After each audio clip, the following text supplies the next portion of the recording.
I support the Wine25 podcast because Val and Steph and Wine25 really kind of came up in the podcasting world with us guys that we like drinking. And they've been on their show a couple times. And we just really enjoy what they're doing and what they stand for. And it's an honor to support them any way that we can. It's not 5 o'clock, and they don't care. Welcome to Wine25, entertainment, education, and everyday drinking for everyday people. Your hosts are Valerie Caruso and Stephanie Davis, two wine educators who don't need a clock to know when to pour that next glass. Hot damn, girl. How many drinks can one wine heroine have in front of her? 4, okay? 4 drinks at once. But Val... Okay. What? What do you have to say about it? I'm sorry, but you guys, I'm looking at Steph in a closet. This is the closet noise. Surrounded by dry cleaning bags, dry cleaning wraps, and then she's got motorcycle nice boots. Biker boots, and then she's got her 4 drinks on a little step stool. Sitting on the floor of her closet. And I got to tell you, it's the cutest thing ever. This is the life of a podcaster, you know? Yeah, I've got to do whatever it takes, man. Whatever it takes for good sound. I mean, if this improves, maybe this is the way to go from now on. I don't know. Not until I get my own recording studio in the basement. This is the way we're going to do it right now. Yeah, we're trying, listeners. We're trying to keep our sound clean. And so, yeah, we've gone the extra mile by putting Steph in a closet this week. And I'm trying out my new ATR 2100, so I'm pretty excited about that. So you'll have to let us know if our sound is any better because we're trying so hard. Yes. Yeah. So what are we talking about this week besides life drinking in the closet on a Tuesday afternoon? Well, Tuesday we are having a whole show dedicated to limoncello, and that's why I have 4 different ones in front of me, and we're going to give everybody kind of the details on limoncello. So to start, Val, bring us into the drink. What are you drinking? Well, I only have 1 limoncello in the house, and it's almost gone, and I'll tell you why later. But I have the Pallini, Pallini limoncello in front of me, and it's in the form of a PLB cocktail. The PLB stands for Pallini Lemon and Bitters. Essentially, it's muddled lemon slices, about a quarter of a lemon, ice, 1 1/4 ounce of the limoncello, Angostura bitters, and tonic water, and I'm using the Fever Tree tonic water. I call it grown-up lemonade. And I've got a straw and everything, and it's in a highball glass. It's delicious, and it's so refreshing. It really is. It's like lemon soda, but with a little bit of boozy thing going on. Oh, that sounds great. And not too boozy. It's really not. No. Low alcohol drinks are in, and they're in fashion right now, and I'm all for that. Oh, I am too. So tell us about this buffet you've got in front of you. Limoncello buffet. Coming your way. So, I've got 4 different limoncellos that live in my freezer at the moment. And so I have a sample of each one in front of me. 2 of them are homemade, which a lot of people, make their own limoncello. And there's a lot of great recipes out there. And so 2 of them are store-bought gifts. They were given to me. But one of the recipes is from a previous guest. The recipe is from Robin Sauls, but a different guest of ours, Susan Golisic, who was in episode 55, she's the one who made this limoncello from Robin's recipe. And so she upcycled an old kombucha bottle and put the limoncello in there. And then I also have another limoncello from a friend of mine, Denise McFan. And then I have only one Italian limoncello that's from Caravella. And it's the Caravella Limoncello Originale. And then I have a limoncello. My 4th one is one that I've mentioned on the show before. Can't remember which episode it was, but it's the letterpress out of Seattle, Washington, that uses honey as the sweetening agent. So it totally has a different color. And when you look at all four of them, they have slightly different colors, slightly different flavors.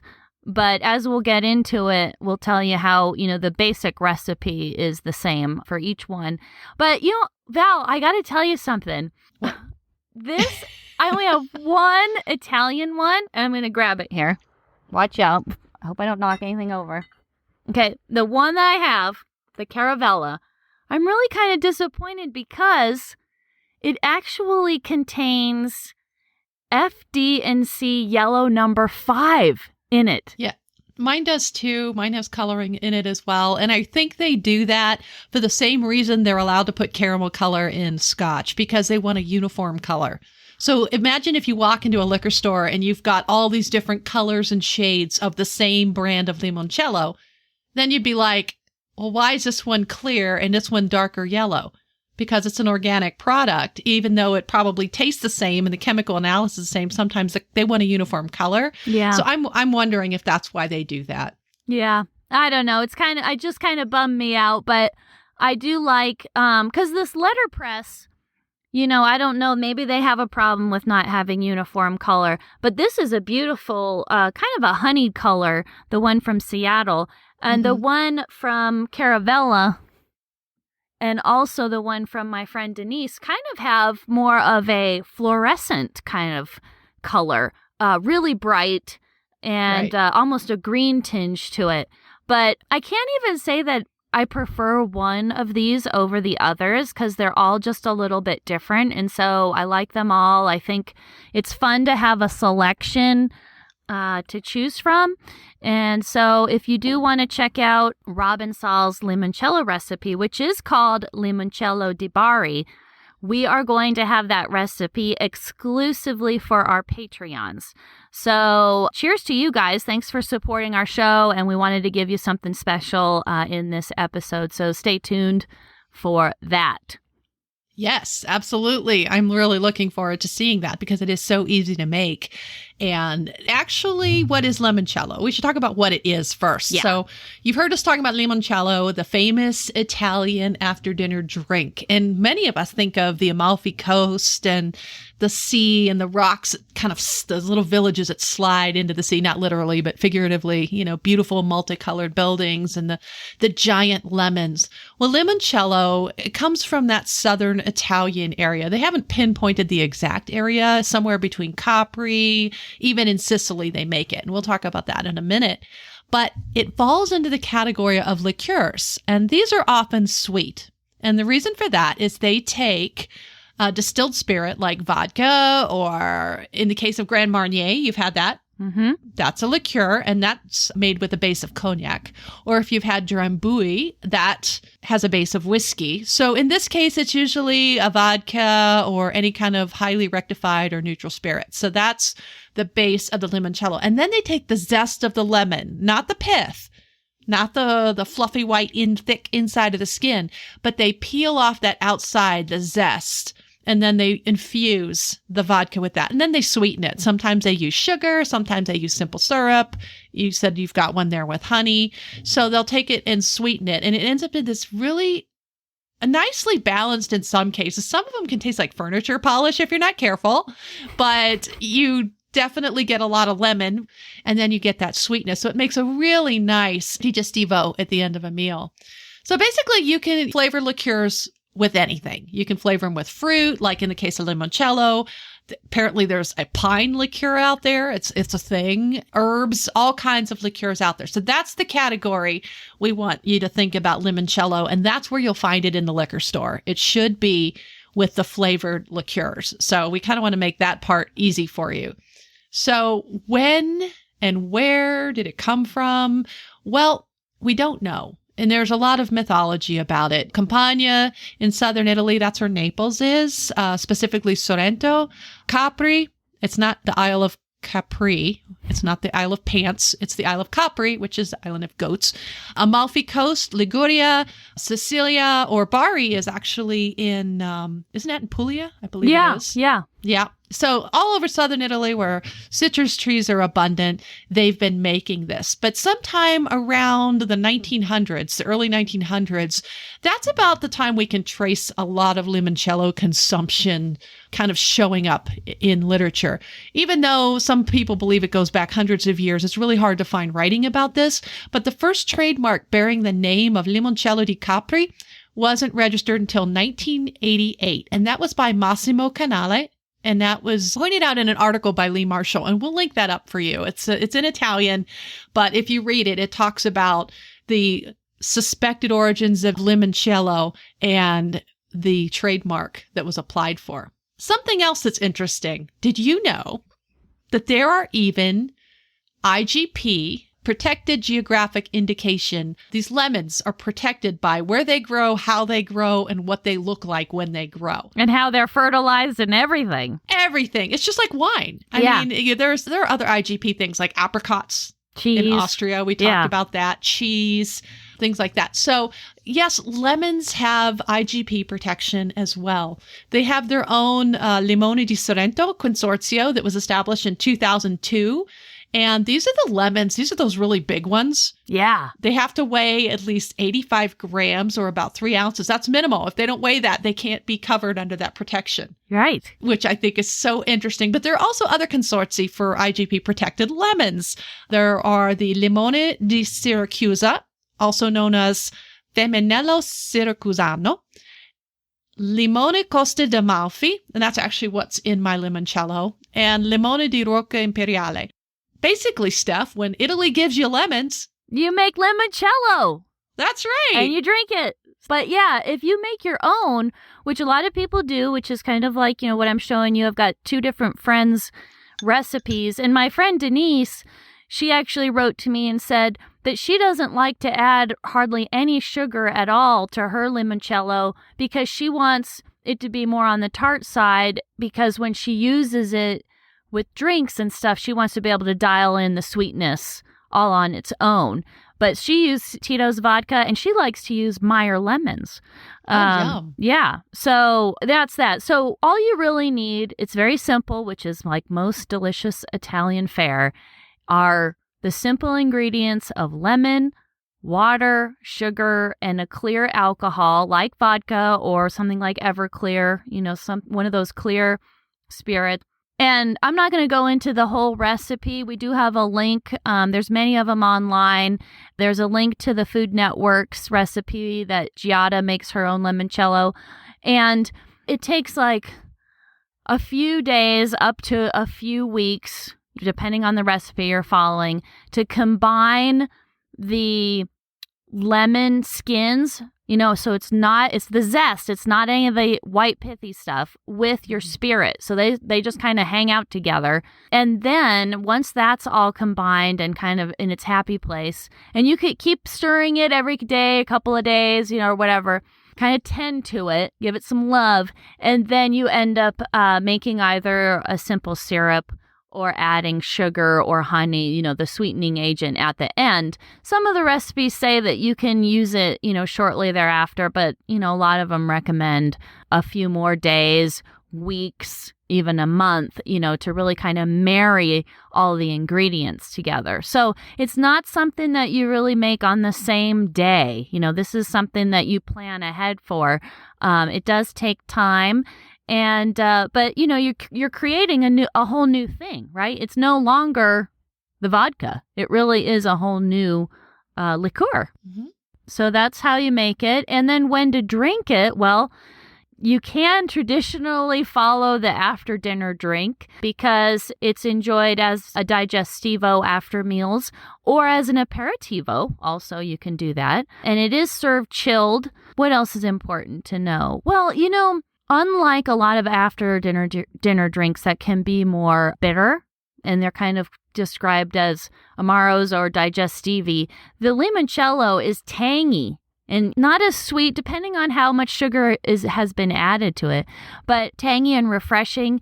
fun to drizzle over fresh fruit or gelato as a dessert instead of sipping on it. You could do that. You can use it just to have as a toast, just to make a cheers and do something small. But you just serve a small amount. And then if you're going to have coffee after dinner, the limoncello usually comes after that. So it's at the very end after the coffee. But there's other fun things you can do with it. Like Val has this great cocktail in front of her, and you can get creative. You can also find a lot of cool cocktails online. It's often mixed with vodka and Prosecco or other kind of sparkling wines. But sometimes you'll see it with tonic or soda water. I haven't tried it with tonic, but with Val's recipe, it sounds spectacular. It is. I'm sitting here trying not to like I'm right at the bottom of it and I have this little straw to... Sorry. That's perfect. But so I've got a link up for a lemon drop martini using limoncello, and it also has some triple sec vodka, fresh squeezed lemon, and sugar. And that is a recipe courtesy of farmwifedrinks.com. So check that out. She has some fun things on her site. So what else? What do you make besides that one that you've got there? What other kind of drinks do you make with your limoncello, Val? Well, the reason the bottle is almost empty is because I mix it with Prosecco in a large pitcher. Okay. So it's a 1-to-4 ratio. You've got 1 cup of limoncello to 4 cups of Prosecco. And some people add a little vodka to it, or I just add raspberries and ice and done. Yeah. So it's called un bacio di limoncello, which means a kiss of limoncello. So it tastes as sexy as it sounds, but I remember I made it one year for a barbecue, and I went through 3 bottles of Prosecco. So yeah, that's why there's pretty much no limoncello left in my bottle, because I like to dump it in a pitcher with Prosecco and a little raspberries. It's really great for brunch, really good for summer patio sippers. And of course, the styles are all different. So like I said, we had another one, and I don't remember which one it was, and I wouldn't name it if I did, but it tasted like Pledge to me. If you grew up, doing the furniture polish thing on Saturday morning so you could go outside and play. And that's what it reminded me of. And so it depends on the kind and the variety of lemons used and the amount and concentration of the simple syrup or the sweeteners, whatever sweeteners you're using, or if you're using honey or agave, or if you've got any other secret ingredients like your friend Chris Adams, who puts white pepper. Yes. So good. And I've heard of people putting lavender in there. So so you're going to have different botanicals are going to kick it up a notch, I'm sure too. So all kinds of things you can do with it. I think most popular, mix it with some sparkling wine or Prosecco and call it a day. Pallini limoncello, the one I'm drinking, it's made with what they call the Sfusato Amalfitano. And these are the Limone Costa d'Amalfi IPG lemons. So these are those gigundous ones that I mentioned earlier. And those lemons actually have their own website as well outside the consortio. So we'll include a link so you can go visit those lemons on their website. They're like I said, gigundous, and that is a word. So store your limoncello in the freezer with your vodka, and it'll be ready to serve classico, which is actually neat, or with ice. So that's how they have it. And actually, a lot of times, like this cocktail I have came on the little tag stuck to the bottle. Oh, yeah. Yeah. So it helps if they've got a little serving suggestion. That's where the cocktail came from. And I'm like, oh, good. I was looking for a gin cocktail, but this works just fine. So yeah, all kinds of things you can do with limoncello, and who knew? Well, and that's why it's a cool gift, too. Whether you make it from home or you have a little bottle like you've got with that cocktail card on it, they really do make for a nice gift.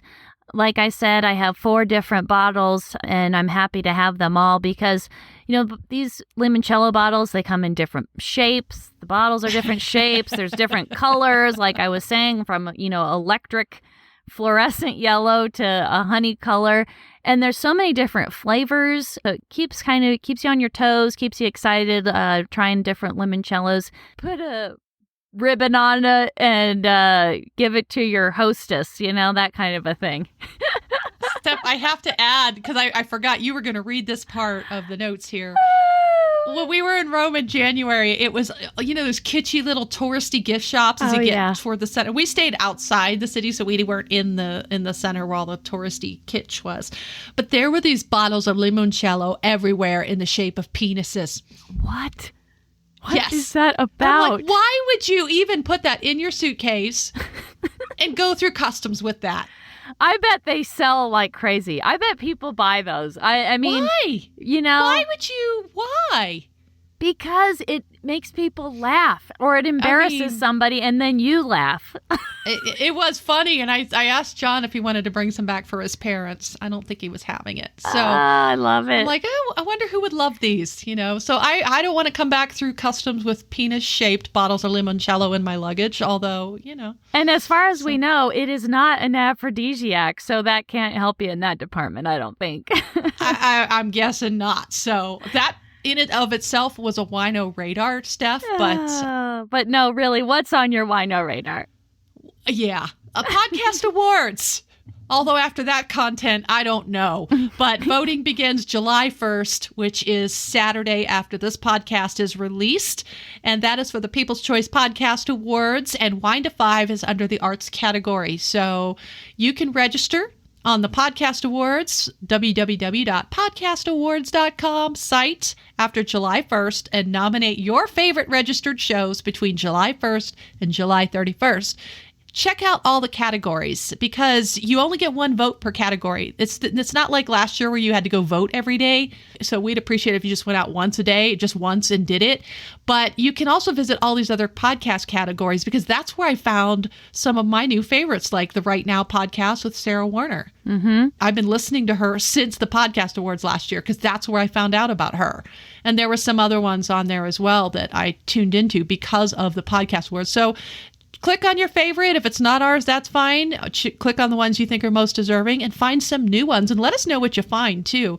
And of course, those will be given out. I want to say it's in coordination with International Podcast Day. Oh, perfect. Yeah. Which is September 30th. Perfect. Vote for our show. If you're listening, we're counting on you. Yeah, we hope you will if you think we deserve it. Although after the penis limoncello comment, maybe not. I don't know. But what else is on our wino radar? Matt Horkey and Shireen Tan, these two, I don't know. They are just like everywhere doing everything. Cranking it out. Cranking out some books because their latest is an ebook and it's called Sipping Santa Barbara. And there is a link on our Facebook page. We've tweeted it out. We'll go ahead and get it up into the website for you guys. It's like $6. Something like that, $6.99. That's so great. it's ebook only, or I think you can download a PDF if I'm not mistaken. But we definitely want to draw your attention to Sipping Santa Barbara. A lot of people don't understand the wine around that area. We would definitely love for you guys to check that out, and we'll give you that link. So that's it for my wino radar stuff. How about you? Yeah, cool. Well, some more July happenings. This is going to be the second annual Sparkling Wine Week, a global celebration of all sparkling wine that was conceived by Rob Barnett and is produced by his Vin Village radio show. Please use these hashtags too, because there's a hashtag Sparkling Wine Day and hashtag Sparkling Wine Week. The official Sparkling Wine Day is Saturday, July 1st. And so it's that entire week, the 1st through the 7th.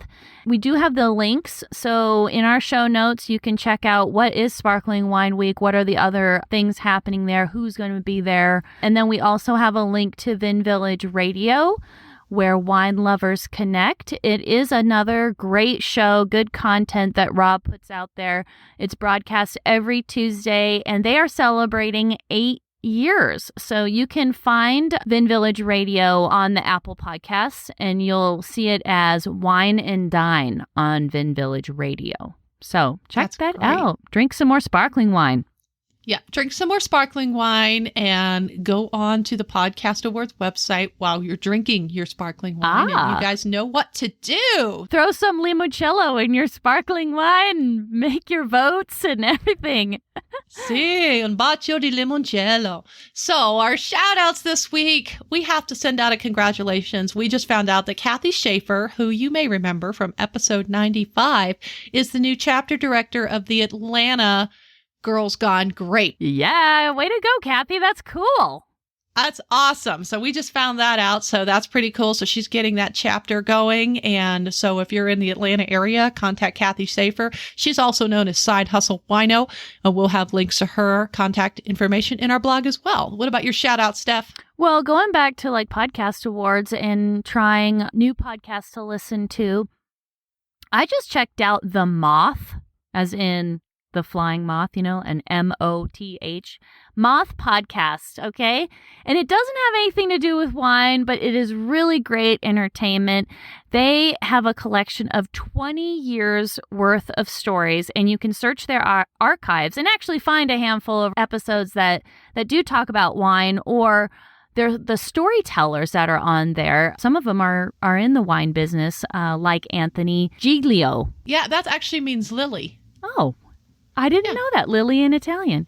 Yeah. But so, yeah, Anthony Giglio, he is a wine and spirits educator, writer, and speaker. And so he has a story on The Moth, because The Moth is all about human connection and shared stories. They are all true stories told live.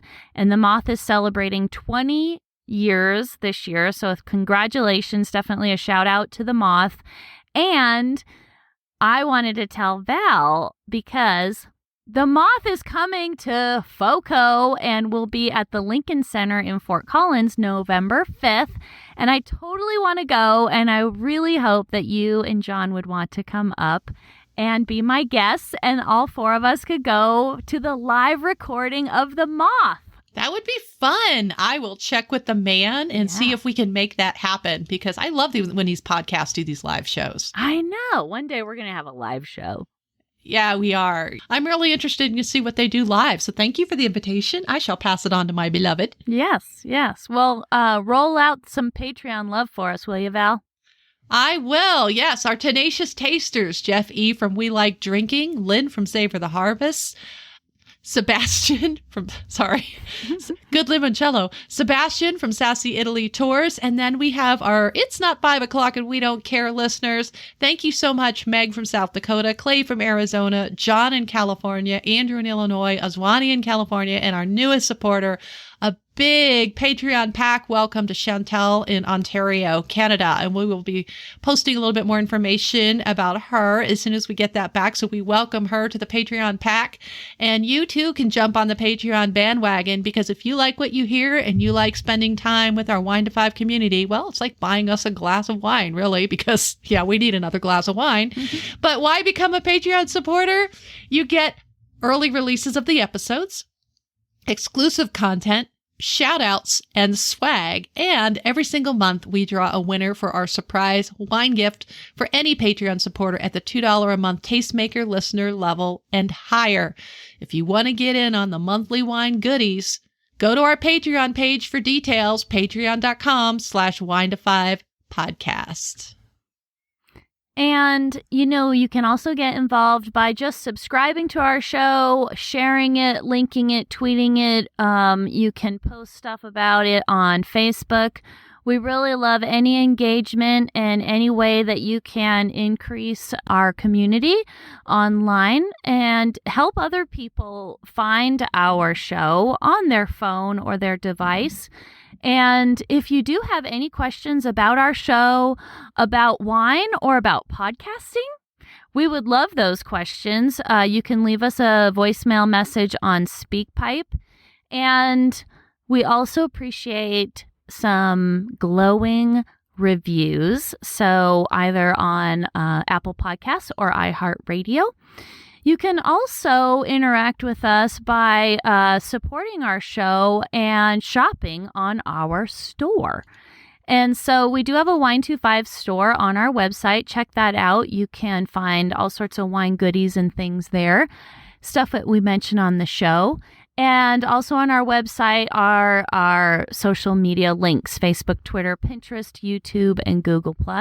You can connect with Miss Val on Twitter at WineGalUnboxed, and as Vino with Val on Facebook, Instagram, and Pinterest. I am on Twitter, Instagram, and Pinterest as The Wine Heroine, and you can connect with me on Facebook. So until next week, Val, cheers. Thank you for listening to the Wine to Five podcast. Be sure to check us out at Facebook/WineTWO5 and tune in next week for more fun and useful sip tips.